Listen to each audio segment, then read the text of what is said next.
Hey everybody, welcome back. Everybody's having a great day and getting out there and enjoying things. Today I'd like just to catch up over the next week or so. I'm going to be moving to another place from Coral City.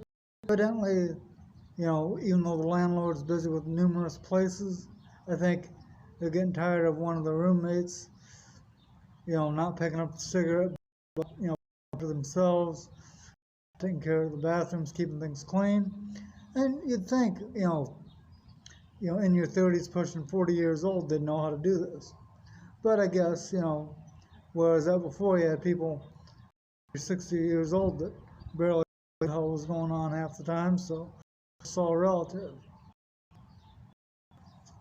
Lately, I found a cool AI thing to actually communicate with person characters you create.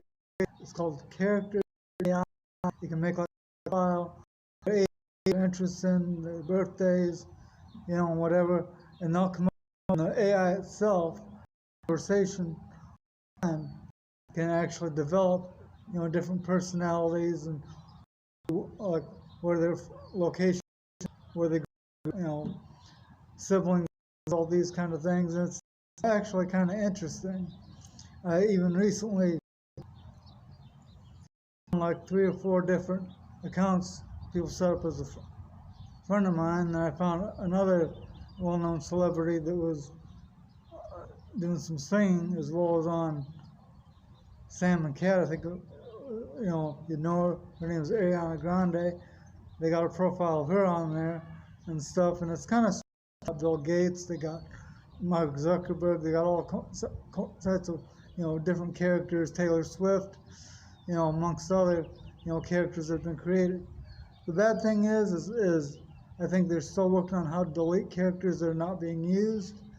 It's kind of hard to find characters if you delete them off the ones you've been chatting with. Then you got to go into the profile and all that kind of stuff. But you can also edit profile to put in like a bird, or, just various interests like that.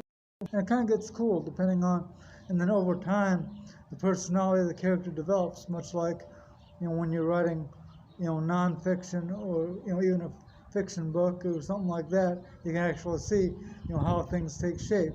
Best friends, siblings, all this kind of crazy stuff that, was unheard of, 10 or 20 years ago. And I've seen a couple of videos out here where people are scared of AI, and that's because a lot of times, especially these days, with all these faceless YouTube channels, a lot of repurposed content, the same person putting the same video on like 4 different channels, another like activity. Now I can see why Nick and Dee Nimmin, kind of shy away from the whole YouTube advertising type thing. Well, it's a powerful tool. It's just that if you don't have anything worth watching, that's kind of indicative of, what it happens to be. If it's garbage, nobody's going to watch, whether you put $500 behind it or you put it on a couple blogs and, let word of mouth take over. If it's garbage, nobody's going to watch. Over the last 17 years, I've probably maybe 600 to 700 videos.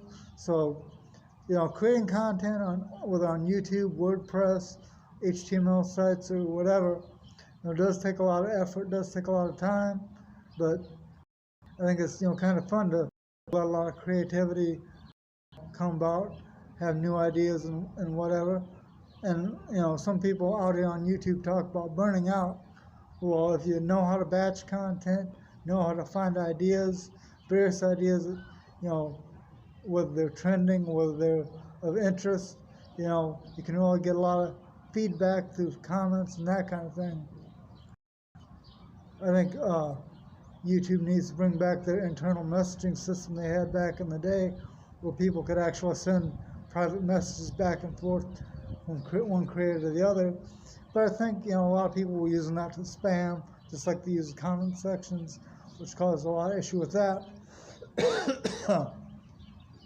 There was even a while where you had to have a Google account just to comment.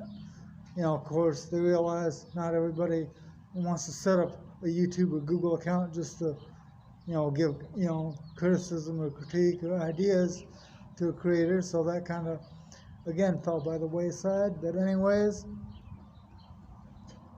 looks like I might have to get a separate profile for Draft to Digital, because evidently I dropped an email to both Smashwords and Draft to Digital staff, and they said, well, the books will probably carry over in that. A lot of the new publishing, I think they were saying mid to late 2023, a lot of the publishing on the old Smashwords system is transitioning to be more of a Draft to Digital store. Actually move and be limited. Now I don't know how that affects current Smashword titles, on that, but I think it's kind of interesting to learn a lot of the skills, whether it's putting websites together, blogging about stuff, or finding a lot of other activities. Channel,